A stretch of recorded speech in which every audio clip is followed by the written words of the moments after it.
Okay. Look at this fire for ambiance, I guess you could call it. It's been a bit. I always say that shit happens. That's it. It happens. Sometimes I record them, sometimes I don't. Quick catch up. So yeah, we were in Ontario. It was cool. We were home. Then we were in Canmore. And for those of you that do follow, yeah, this guy. Wow. So we're driving to Canmore for a friend's wedding. And we're like an hour and a half from our house. And I looked at Jess and I was like, shit, I forgot my meds. So those of you that know that I'm on like some pretty wicked meds for nerve pain, that sort of thing. So fiasco, didn't end up getting my meds. Poor choice on me. But I was like, it's an extra 3 hours of driving. I don't want to do that. So I went without. Poor choice. The topper on the cake, we got to Canmore. I was outside. Jess messaged me and was like, where's your suit? Yep. I know where my suit is. My suit's back home. 8-hour drive away. So, I mean, I did what every logical person like myself did. I just messaged back, frick. That's it. I mean, there's no use going further into it. Yeah, the weekend was cool. I think I'm going to touch on that at some point.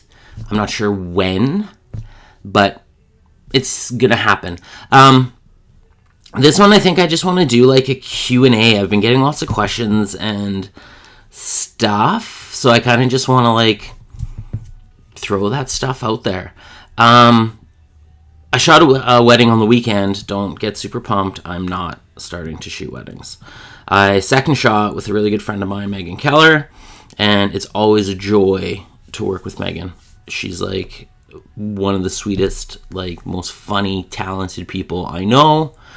So generally when she calls and I can, I'm like, all right, I'm in. So it was super cool. The people that were getting married, turns out, were foster fails. Like Jess and I, from the same rescue that Jess and I are very, very verbal about being staunch supporters of. So, yeah, I saw something cool. You know that thing at weddings when it's like the annoying, like clinking glasses to make the couple kiss? Okay, it's annoying. It should just stop. But at this wedding, they put out a pot.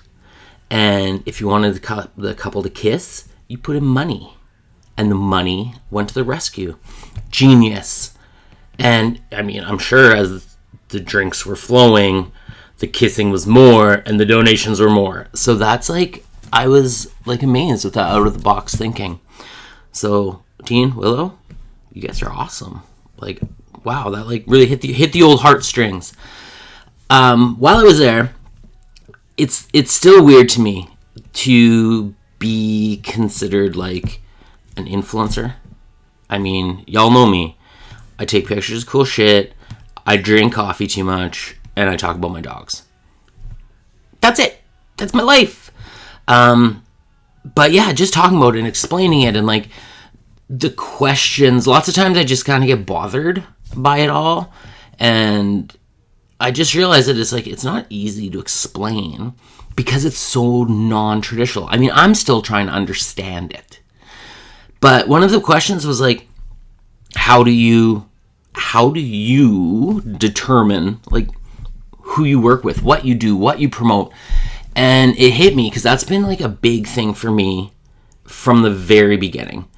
I am never gonna hype shit that I think is garbage. And I'm not gonna jump on every single offer, be it brand, be it client, just to do it. That's not me. My brand, seeing myself as a brand is weird.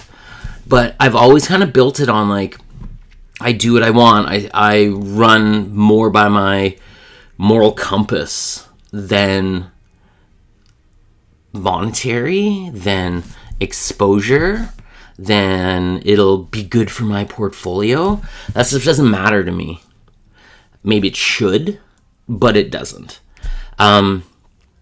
So for me, when I was chatting with this gentleman, it was like, I really, like, I take proposals, and then I look at the company, and then I look at the people that run the company. And I mean, if any step along that doesn't align with me, I ain't doing it. That's it. Like, some of you were around when I was talking about the convoy, and referring to them as the Flu Klux Klan. Yeah, I still think that. So, I mean, I have had brands that reached out and they support that. For me, hard no. If you're a company that, like, supports racist people, no, I'm out. I have no interest. But it goes across the board for me. Like, be it clients that I take on for my photography work, if a quick social media search shows up that you're a shithole, I'm not taking your project. That's it. If you're, one of those people that messaged me about wanting to do a Coachella theme shoot in a headdress, I'm not doing it. Like, no questions asked. It's disgusting.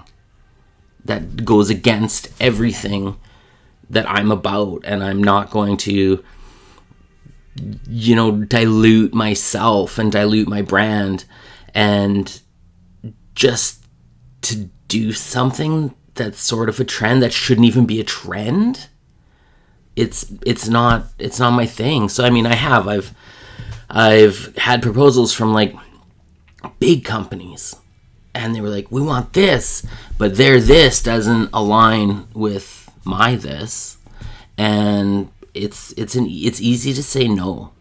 It's a learning thing. I mean, everyone ultimately wants to be, like, rich and famous and all this sort of stuff, but at the end of the day, you still have to be you.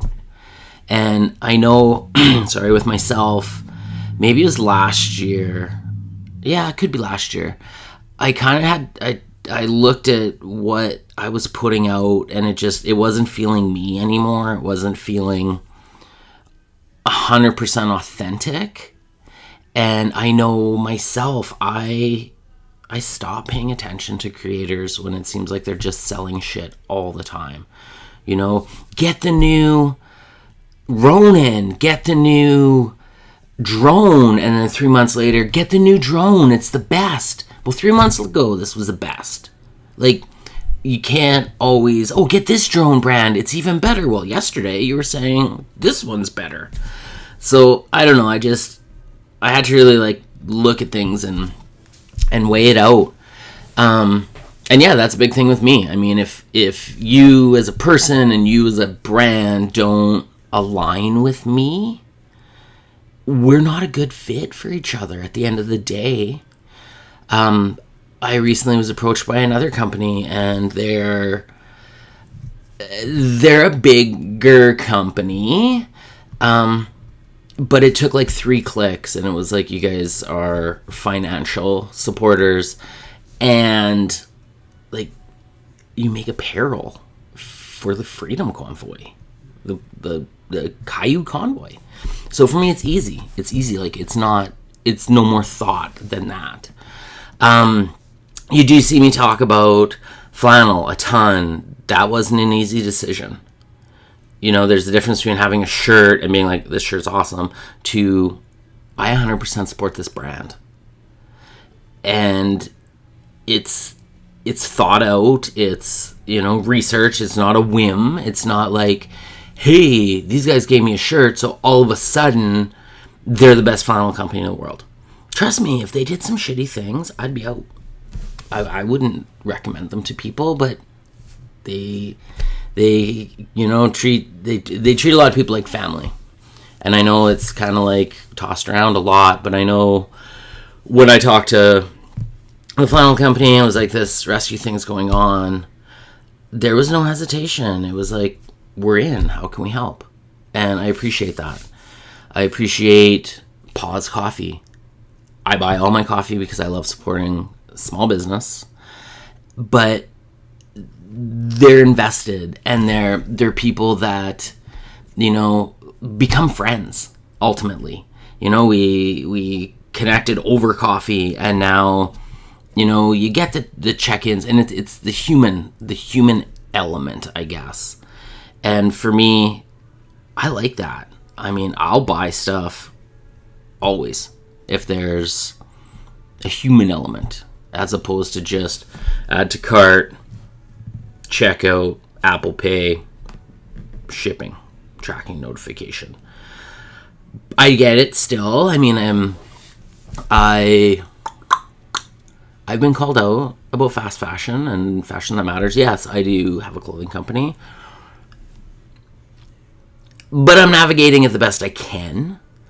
I always try to make sure that what I put my name on isn't shit. If it's not something I would wear, I would never make it. I always try to go with the most eco-conscious clothing there is available to me. And yeah, that's a thing. Like, quality. Yes, I mean, I'm not making legacy t-shirts. There's no such thing as legacy t-shirts. But I'm not going to sell shitty Gildan garbage t-shirts, because that's what they are. They're garbage. So, yeah, it was, I'll get back to it. So, talking to this person, it was neat because they have like a normal job, traditional job. And it was like, oh, it must be so fun. And it's like, it is fun. But it has different like work stresses, I suppose, than a traditional 9 to 5. Like, this is my brand. So what part of where do you draw the line? You know, a traditional 9 to 5, you're done at 5, you unwind, you're good for the rest of the day. The rest of the evening, that's home. But this is my office. This is my home. So where do you draw the line? What do you keep? What do you keep private? What do you put out there? You know, it's a constant line, and it's always towing that line. But at the end of the day, I mean, I remember talking to my little brother. Man, I always bring him up. I should just have him on here one day, and you guys could just witness his awesomeness.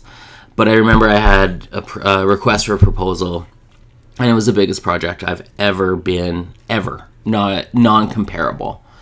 The biggest project I've ever been asked to be part of, and I was freaking out.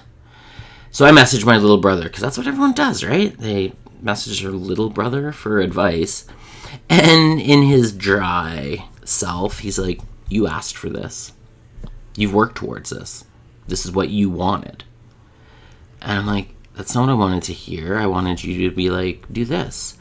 And he's like, Les, it's no different. What you're feeling right now is no different than that kid, that 18-year-old kid, the morning of draft day, who spent his entire life working towards getting drafted to the NHL. That's it. It's the same. Same feelings. You wanted this. You worked towards this. You got this. So, yeah. It was a thing. It was cool. But yeah, as far as brands are kind of, I don't know. It is what it is. I mean, those of you guys that know me, you'll hear my qualms and my joys and my everything else. I've also touched on it before. Part of what I do is for the people, and that's a big thing to me. Lately, I've really realized, like, that is why I do this, is the people. But I don't work with shit people. I don't.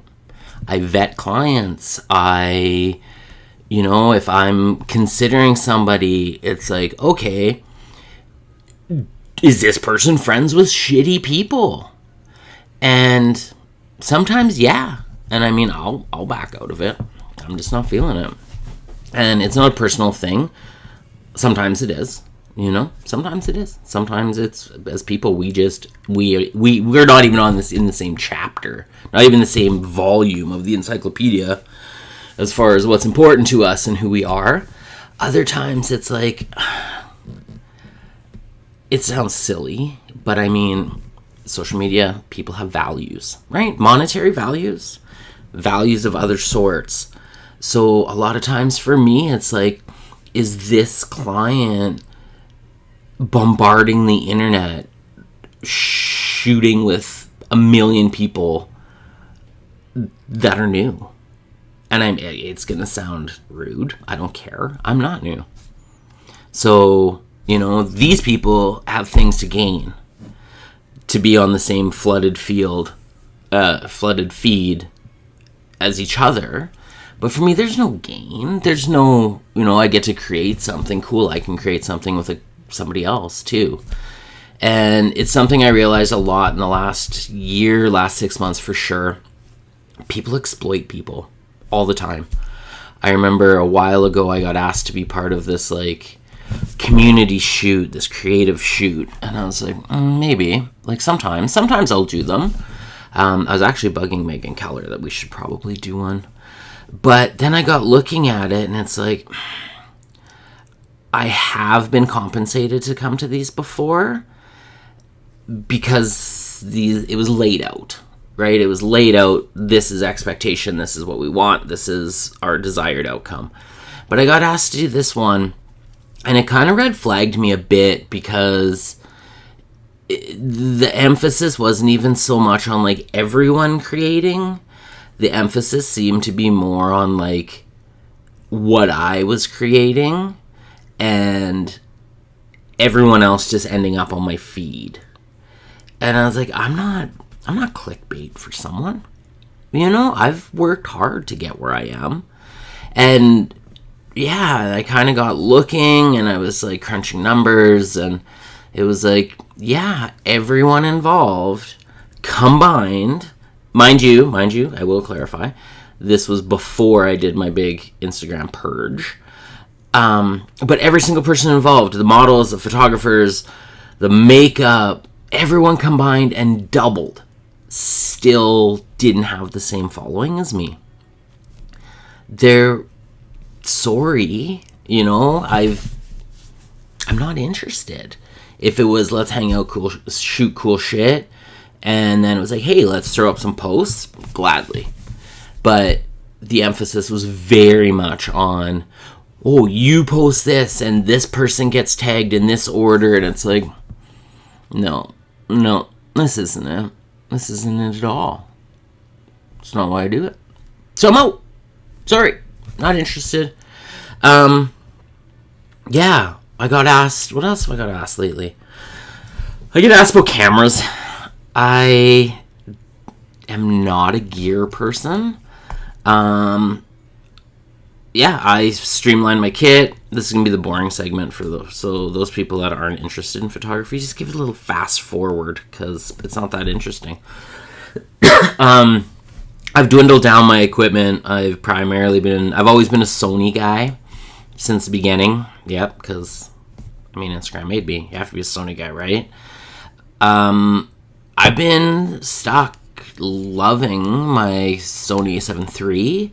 I think I've had that baby from a little bit before release, and it's been a workhorse. It's been everything I needed. I was lucky. I got to play around with the Sony Alpha 1 for a little while.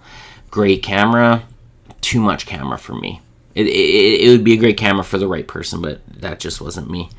And you guys have heard me talk about my Fuji. I love my Fuji. Fuji X100, 1000V, 5, something like that. I love it. I've kind of joked that if this camera was in existence when I started shooting photography, it'd be my day-to-day. I would have nothing else. It's fixed. It's challenging, which I love. I love everything about it. I'm tactile, so twisting dials, I feel like dials, and clicks, and that sort of stuff. Love it. Yeah, aside from that, those are my two go-to cameras. I still have a few drones. I haven't touched my GoPro in a while. Oh, fun fact. This whole episode today, it's been shot on a new tool. I got an iPhone 14 Pro. And yeah, this is the first time, so this is going to be shot exclusively on the iPhone 14 Pro. Secondary audio, secondary lighting. I haven't really had a chance to put it crazy through the motions yet, but as is, I really, really like it. It's it's pretty cool. It so far is meeting the hype. So that's enough about cameras. Yeah, it's fall's coming. Don't hit me up with dumb Halloween shoots. I've already been asked about a few, and no.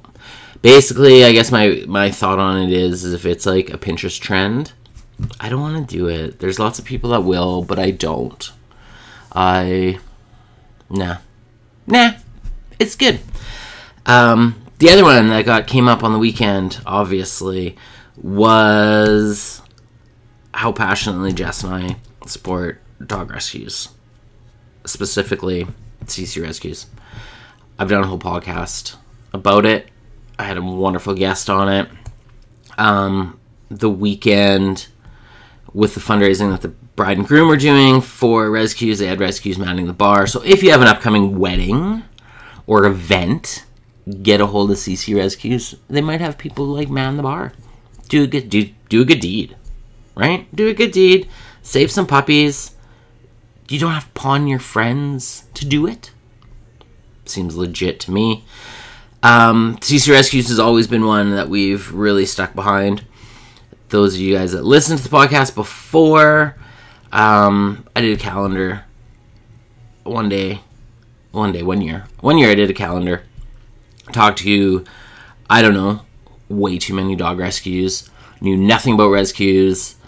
Got talking to them, and they like perfectly checked every single box, plus more, for what I would want as the recipient of the money from this project. So that's where we started. Jess and I fostered 3 dogs. We foster failed 3 times. I got to go helped rescue Winston, who is a legend. And since then, I think we've had like 8 or 10 puppies that we fostered, and all went to other houses. And actually, we have 2 more coming. So, be warned, my Instagram feed my stories at least, is going to be full of puppies, because that is shit I care about. Plain and simple. That's how we picked rescues. We're 100% in. We do everything we can. I mean, all the time. We always feel like we can't do enough. And it is tough on the heart. It's tough on the heart fostering. But at the end of the day, we've found it's tougher on the heart not being able to. So, here's my plug. I mean, you don't always have to donate money. You can donate time. Time is precious. So are saving lives. So, honestly, think about fostering. It doesn't have to be, a revolving door of dogs. I mean, we don't even have a revolving door of dogs. We take time. Every time a set goes to their houses, it takes us a little bit. But bigger picture, we're like the staging area for these little guys and gals to go to a new home, a forever home. And hopefully they bring to that home the happiness that we were lucky to get. So, I mean, a little bit of sad is worth a whole lot of happy, I guess. So think about it.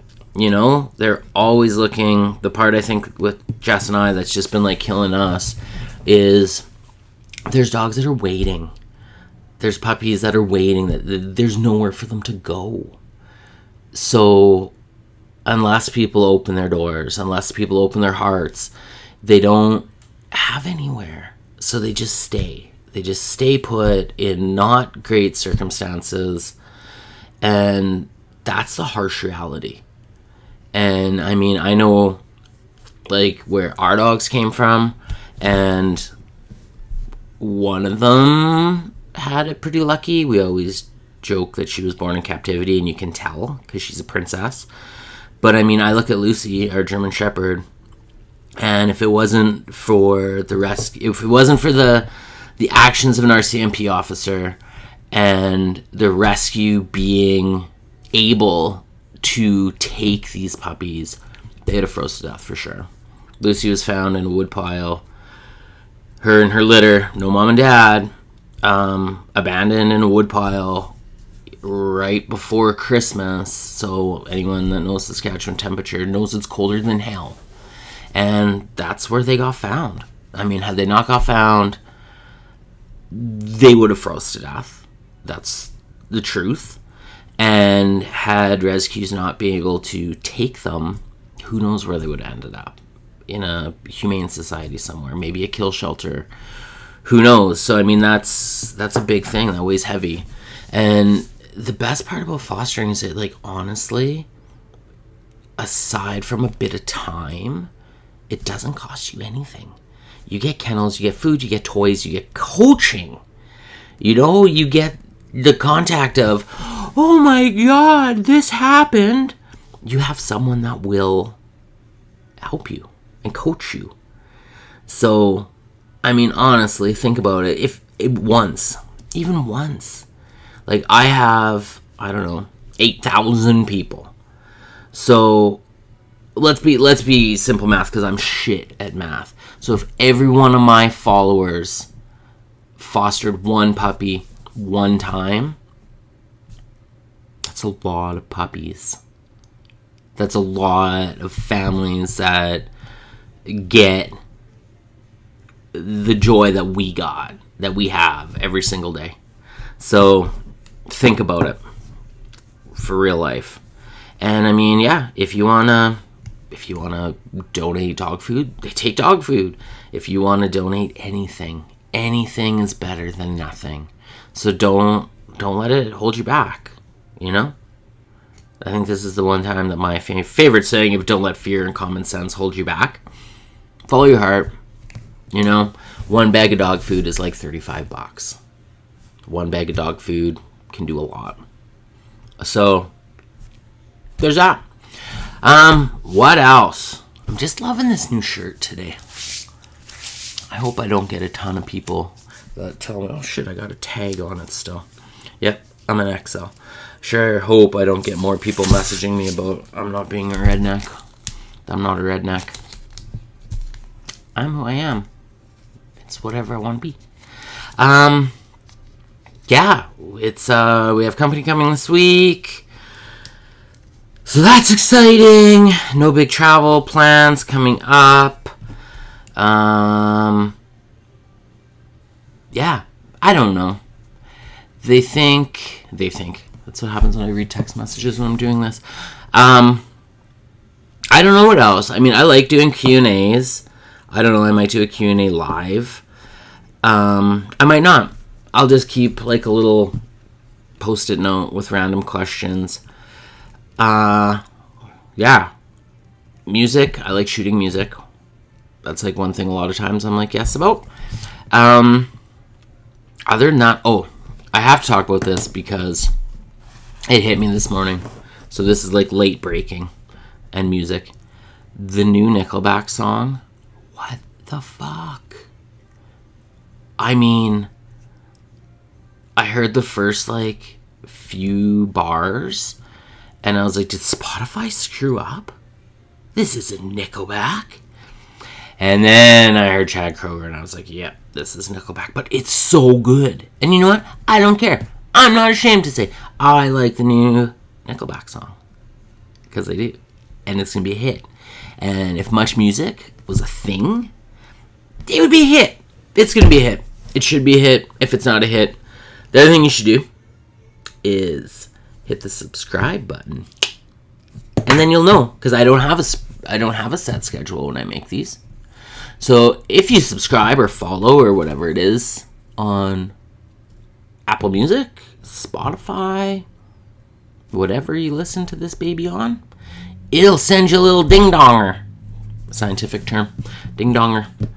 It'll send you ding donger and tell you when I post a new one. I know I always say I'm going to try to post more often. I am. It's not always successful, but I do. Because I mean, like, for the next week at least, I'm going to be playing with puppies. I'll try to do one. Maybe I'll try to do one, like, playing with puppies. I don't know. So, yeah, I'm gonna peace out. My same rules apply. Reach out, check in on your friends. This is another thing that's been, like, really heavy again. Check in on your friends. I can't say it enough. And make sure they're okay. And the ones that, like, check in on you, check in on them. They need it. For sure they need it. Everyone needs it. Check in on your friends. Be the friend that listens. Don't just be the friend that talks, as I've been sitting here for 31 minutes talking. But hey, I'm by myself, so I talk to myself. Be the person that listens, and you don't always have to give advice. Just listen. Keep being awesome. Try to do something nice. Even if it's like one thing a day. Say hi to a stranger. Smile. You know? Try to make someone's day. Be a good human. And until the next time, this is it. Keep being awesome, y'all.